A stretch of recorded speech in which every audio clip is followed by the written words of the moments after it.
पश्चिम बंगाल की सियासत में टीएमसी के भीतर बढ़ती कला अब खुलकर सामने आने लगी है। पार्टी के लिए मुश्किलें उस वक्त और बढ़ गई जब टीएमसी के लोकसभा सांसद प्रसून बनर्जी ने बागी तेवर अपना लिए हैं। जानकारी के मुताबिक प्रसून बनर्जी पार्टी के भीतर सक्रिय माने जा रहे हैं और बागी काकोली ग्रुप के साथ आ गए हैं। और इतना ही नहीं, उन्होंने संसद में अलग सांसदीय ब्लॉक बनाने की मांग वाले पत्र पर भी हस्ताक्षर कर दिए हैं। प्रसून बनर्जी के इस कदम को टीएमसी के लिए बड़े राजनीतिक संकट के तौर पर देखा जा रहा है। राजनीतिक जानकारों का मानना है कि इससे पार्टी के सांसदीय दलों में विभाजन का संकट और गहरा सकता है।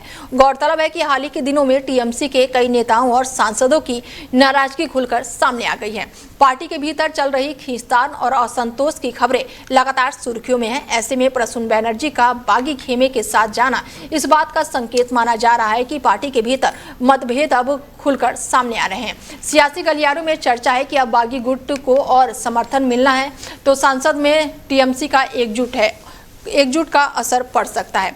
ऐसे में घटनाक्रम पर अब सभी की नजरें टिकी हुई है और हम अमित जी हैं, राजनीतिक विशेषज्ञ हैं, उनसे बातचीत करते हैं कि टीएमसी जो है दिन पर दिन बड़ी चीजें हो रही हैं ममता बनर्जी के साथ, तो क्या अब विधानसभा चुनाव के बाद से ममता दीदी जो है वो बिल्कुल अकेली पड़ गई हैं? अमित जी देखिए, ये तो 2022 के ही इलेक्शन में हो गया, 21 के इलेक्शन में हो गया था जब वो अपना चुनाव हार गई थी। बिल्कुल। लेकिन पार्टी पे उन्होंने कंट्रोल कर रखा था भवानीपुर सीट जीत के।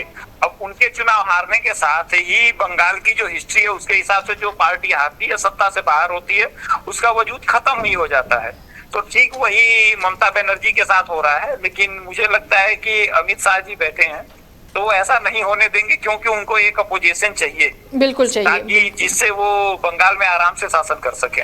बिल्कुल। ऐसे में कल मुलाकातें भी हुई थी, सोनिया गांधी से मुलाकात हुई और जो इंडिया ब्लॉक की तस्वीरें निकलकर सामने आई थी वो भी आपने देखा ही होगा।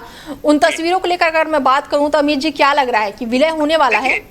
जी, वो जो तस्वीरें दिख रही हैं उसमें से एक बॉडी लैंग्वेज देख के एक चीज कंफर्म हो गया है कि ममता बनर्जी जो मिलने आई हैं वो सजेशन देने आए कि भाई देखो, मेरी जान तो आफत में है, तो मैं अपनी पार्टी तोड़ के बीजेपी का पूरा बहुमत करवा देती हूँ। हाँ। ताकि भाजपा वाले जो है आराम से सत्ता चला सके और किसी को परेशान ना करे। तो मुझे लगता है कि शीत सत्र आते आते बीजेपी के 272 अचीव हो जाएंगे। बिल्कुल। तो ऐसे में कांग्रेस में विलय की बातें चल रही है टीएमसी की, अमित जी, तो क्या लग रहा है?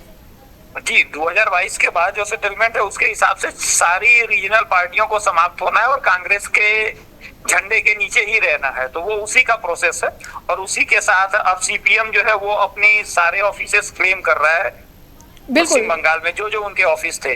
तो उस हिसाब से मुझे लगता है कि जो विधायक है वो कांग्रेस के साथ मर्ज हो जाएंगे और जो और सांसद है वो बीजेपी के साथ मर्ज हो जाएंगे, क्योंकि अब टीएमसी टूटने के बाद यही होगा। बिल्कुल, यानी कि ममता दीदी जो है वो उधर जा सकती है, बाकी जितने भी सांसद और विधायक हैं वो एनडीए में आ सकते हैं। अमित जी जितने सांसद हैं उसमें से 80-70% एनडीए में चले जाएंगे, बाकी जो बचे खुचे रहेंगे वो साथ के साथ ममता बनर्जी के साथ, क्योंकि देखिए टीएमसी तो वहां लड़ नहीं सकती। अब यही ममता बनर्जी वाली टीएमसी जो है वो नए रूप से रेक्टिफाइड होके नई पार्टी के रूप में उभरेगी ताकि वो दोबारा चुनाव लड़ सके। बिल्कुल। ऐसे में अमित जी, पश्चिम बंगाल में टीएमसी तो ऐसे गायब हुई है कि जैसे कभी थी ही नहीं, और अब क्या लग रहा है कि टीएमसी फिर कभी पश्चिम बंगाल में वापसी कर पाएगी? और इतनी बड़ी टूट होने का क्या लग रहा है कि मतलब विधानसभा चुनाव होने के बाद से अचानक से ही किसी पार्टी में इतनी बड़ी टूट होना? ममता दीदी के खिलाफ पहले ही भी लोग थे क्या ये जो इस समय निकलकर बाहर आ रहे हैं, या उनके अंदर वो गुस्सा भरा हुआ था?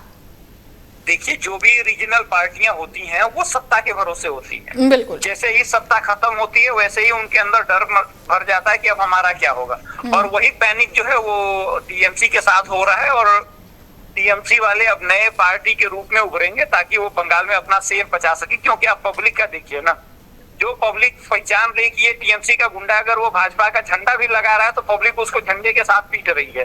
तो जो जनता का रिएक्शन है वो बहुत हॉस्टेज करने वाला है, इसलिए वहां के लोग जो है अब टीएमसी छोड़ के नई पार्टी बनाएंगे और उसी में मूव ओवर करेंगे। बिल्कुल। ऐसे में जनता ने जिस तरीके से ममता दीदी को नकारा है अमित जी, वही सारे विधायक सांसद जो हैं अब बीजेपी में जाएंगे। विधायकों का तो नहीं पता, विधायक तो बीजेपी में नहीं जा रहे हैं, लेकिन सांसद जा रहे हैं। बिल्कुल बिल्कुल। क्योंकि बीजेपी को 272 रिक्वायर्ड है, क्योंकि आर्थिक रिसेशन जो अब शुरू होने वाला है, जो पूरे दुनिया की इकोनॉमी का बंटाधार होने वाला है, उसका इम्पैक्ट भारत पे आएगा, तो उसके लिए तो सरकार को स्टेबल होना पड़ेगा। तो ऐसे में अमित जी, अभिषेक बैनर्जी का अगला कदम क्या होगा, क्या लग रहा है? वो तो जेल जाएंगे आराम से, उसमें कोई दिक्कत नहीं है। बार बार ममता दीदी यही कह रही हैं कि ये ईडी के डर से हमारी पार्टी तोड़ी जा रही है, तो क्या इसी डर से भी लोग बीजेपी में जा रहे हैं? नहीं, अब ईडी का डर कहाँ का? उनका मंत्री 300 हजारों करोड़ रुपए उनकी गर्लफ्रेंड पैरों तले रौंद रही हो, जिस लक्ष्मी की हम पूजा करते हैं, वो दृश्य पूरी दुनिया ने देखा था। तो उसके बावजूद भी अगर ईडी का इनको डर है तो क्यों दिक्कत है भाई? ईडी, आपके लोगों ने करप्शन किया तभी तो ईडी का डर है, नहीं किया होता तो क्यों डरते आप? बीजेपी की कहीं भी सरकार जाती है तो कभी मैंने तो नहीं देखा कभी ईडी गई हो, सीबीआई गई हो या सीआईडी गई हो, कोई नहीं जाता। ऐसे में अमित जी, जो विधायकों और सांसदों के अंदर गुस्सा भरा था, अब वो सोशल मीडिया के माध्यम से भी निकलकर सामने आ रहा है, बयानबाजियां चल रही हैं, तो इतने समय से जो सांसद विधायक थे वो चुप क्यों बैठे थे? कोई चुप नहीं बैठा था, सारे सत्ता के मजे ले रहे थे। सत्ता खत्म हो गई, अब उनको देखिए, अगर मैं चोरी करता हूँ, ठीक है, तो मुझे कभी अच्छा आदमी दिखेगा तो मुझे लगेगा कि सामने वाला भी चोरी ही करता है। तो ठीक उसी प्रकार से टीएमसी के जितने सांसद या विधायक रहे हैं, उन्होंने गुंडागर्दी करी है, तो उनको लगता है बीजेपी आई है तो बीजेपी भी गुंडागर्दी हमारे साथ भी वही करेगी। इसका डर जो है, वो पैनिक जो उन लोगों को सता रहा है, जिसके नाते वो टूट फूट मची हुई है। ठीक है अमित जी, एक सवाल मेरा आपसे और होगा कि ममता दीदी का अगला कदम क्या होगा, क्या लग रहा है? ममता दीदी का अगला कदम मोदी जी से बैकडोर डिप्लोमेसी में भाजपा को बहुमत दिलवाएंगी लोकसभा में, और नई पार्टी बनाएंगी जिसके साथ वो सरवाइव करेंगी। ठीक है अमित जी, जुड़ने के लिए बहुत शुक्रिया आपका। जी नमस्कार।